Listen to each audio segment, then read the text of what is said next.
Hi everyone, it's Sharon here. I'm back with another Spellblogger project for Spellbinders. Today I've got this beautiful stamp set designed by Tammy Tutero. I'm making a start on my Christmas cards. And as you can see, I've already got a card ready and I've put a piece of red card on the card front.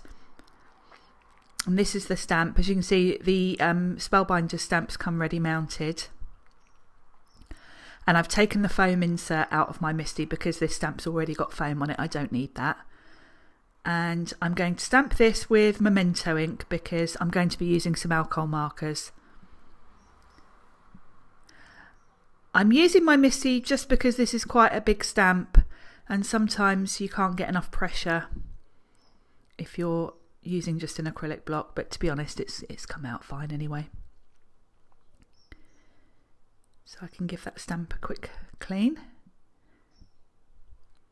And then I'll trim this piece down so that I've got a nice border showing with the red, and that leaves a nice bit of red around the edge, so I'm ready to start my colouring.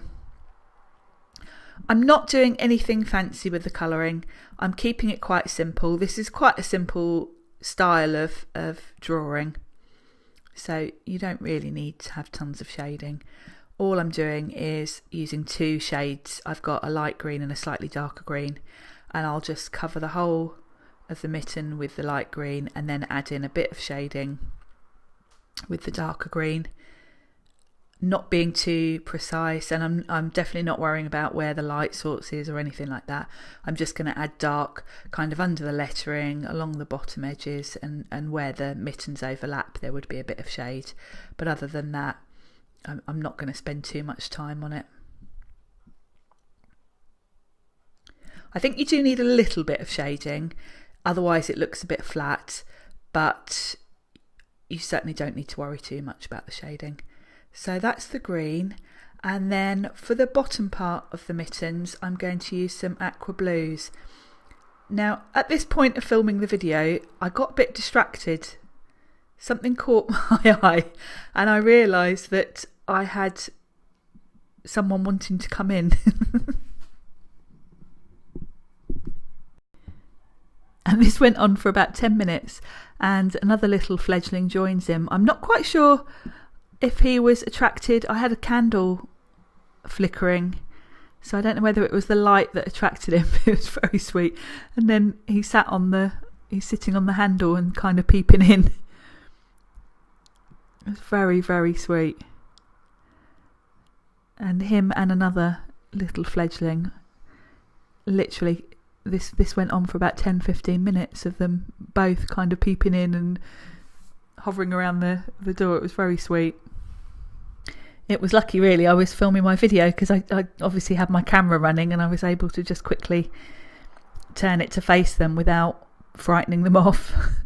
I don't know what would have happened if my doors had been open. I think I'd have had a couple of visitors flapping around inside my studio, which might not have been so good. But anyway. Right, well now from that little distraction, my visitors, we'll get back to the cards and my colouring in. So I've done the green, and this was the point where I got to before my visitors interrupted us. And I'm colouring the bottom part with an aqua shade, and then I'll just use a slightly darker aqua shade to go over the edges just to give some shading. And here's the darker shade.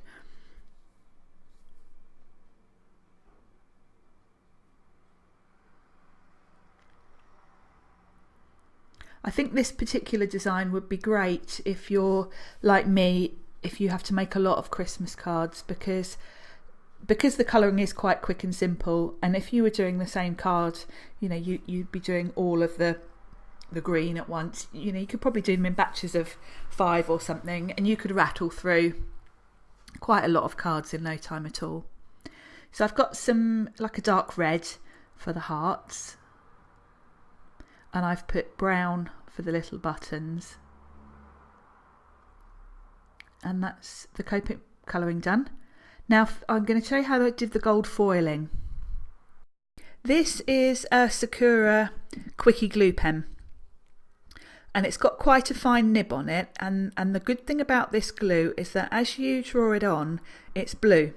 so you can see exactly where you're colouring. And then if you leave, if you were sticking things together with it, you could just straight away stick whatever it is you wanted to.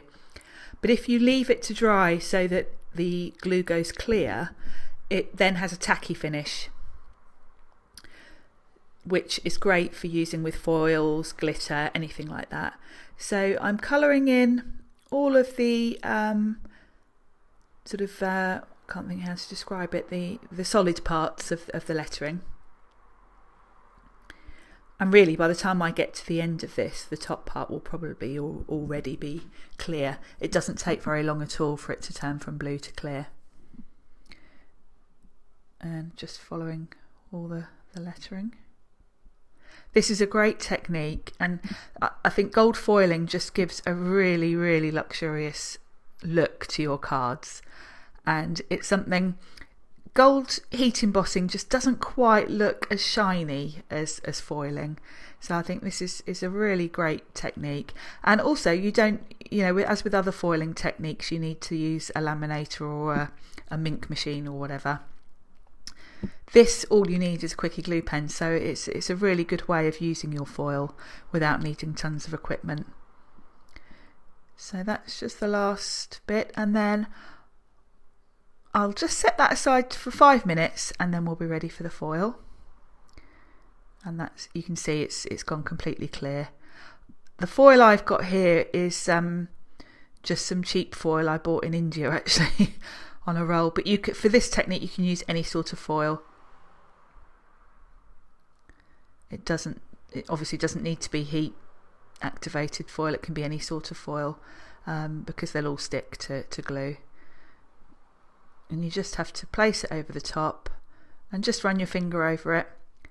I realised that running your finger over it is the best way to do it. I tried with a bone folder, but I found that it kind of scratched bits onto areas where there wasn't even glue. So definitely just rubbing it on with your finger is the best. And you can always go back over it if you find that if you've missed bits. Just run your finger over it, and if you feel any tacky areas, you know that there's a bit of glue there that you've missed. I'm just adding some double-sided tape to the back of this piece, and I'll pop it on the card front, and that's this card finished. So as you can see, that really is quite a quick and simple design, and if you were making a lot of cards, this definitely is a great way to get a load done in one go. And there's the other colourway that I did earlier. And here's both of the finished cards. I'll put details of all the products that I've used in the description box in YouTube, so you can have a look there if you want to get any of the products that I've used. And if you've got any questions at all about any of the techniques I've shown today, just leave me a comment or drop me an email and I'll get back to you. Thanks for watching, and hopefully I'll see you soon. Bye.